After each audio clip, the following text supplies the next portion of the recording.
د هلمند ولایت امنیه قومندان الحاج عبدالحکیم مبارک د سویلیدوزن لپاره د ملګرو ملتونو د سیاسي دفتر له مشر مسؤل ښاغلي الکس کاریټ د همدې دفتر د امنیتي مشاور تانیس او ورسره پلاوی سره په خپل کاري دفتر کې ولیدل. ښاغلي الکس کاریټ د امنیه قومندان سره د خپل لیدنې پر مهال وویل د ولایت مقام سره په همغږي غواړي ولسوالۍ ته سفرونه وکړي او هلته د ولسوالۍ له مسؤلینو او قومي مشرانو سره لیدنې ترسره کړي ترڅو د طبیعي پیښو او وچکالۍ په اړه د خلکو ستونزې واوري او د دوی غوښتنې له نړیوالې ټولنې سره شریکې کړي.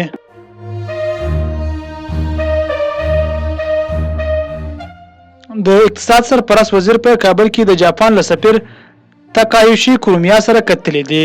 اقتصاد وزارت پر خپل ټویټر باندې لیکلي دي چې په دې لیدنه کې کورومیا هیواد ته د راستنیدونکو کډوالو لپاره د خپل هیواد د 50.4 میلیون ډالرو بشري مرستې ډاډ ورکړی دی. نوموړي دغه راز زیاته کړې ده چې دوی په افغانستان کې د بیلابیلو پراختیایي پروژو د پلي کولو لپاره هم چمتووالی لري. ټاکل شوی ده چې دغه بشري مرستې UNHCR او UNFPA بنسټونه پر اړمنو او مستحق کسانو وویشي.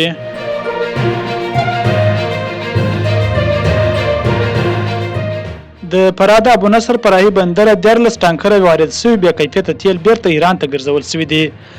د فراه ولایت د شیخ ابو نصر فرعي د نورم او ستندر ملي ادارې امیر ویلي دي چې پرون د ستندر ملي ادارې لخوا 14 ټانکره تیل چې له ایران وارد شوي بیرته مسترد شوي دي. سرچینې ویلي دي چې دغه تیل د ابو نصر فرعي بندر له لارې بیرته ایران ته منتقل شوي دي.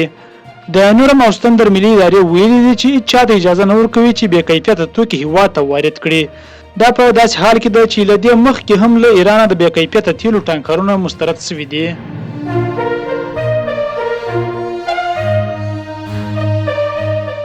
د کندهار ولایت په شاولی کوټ ولسوالۍ کې د 4.4 میلیون افغانۍ په لګښت د 14 کیلومتره سړک د جوړولو چارې بشپړې شوې دي.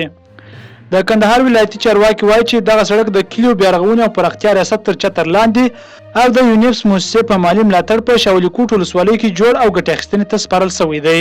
د کندهار د کلیو بیارغونې ریاست وایي چې یاد سړک د کندهار روزګان پر لویه لاره فرعي سړک دی چې د سرخبید سیمې څخه پیل بیا تر سپینې کلا او کاکړانو سیمې پورې غځېدلی دی.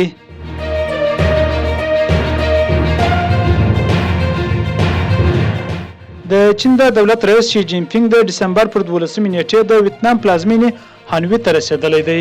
نوموړي نن ماښام د هرکلي په هغو مراسمو کې ګډون کړی دی چې د ویتنام د کمونیست ګوند د مرکزي کمیټې عمومي منشي نیګوین پوترونک لخوا ورته نیول شوی دی. دغه مراسم د ویتنام د دولت رئیس د دفتر ودانۍ مخ ته ترسره شوي دي.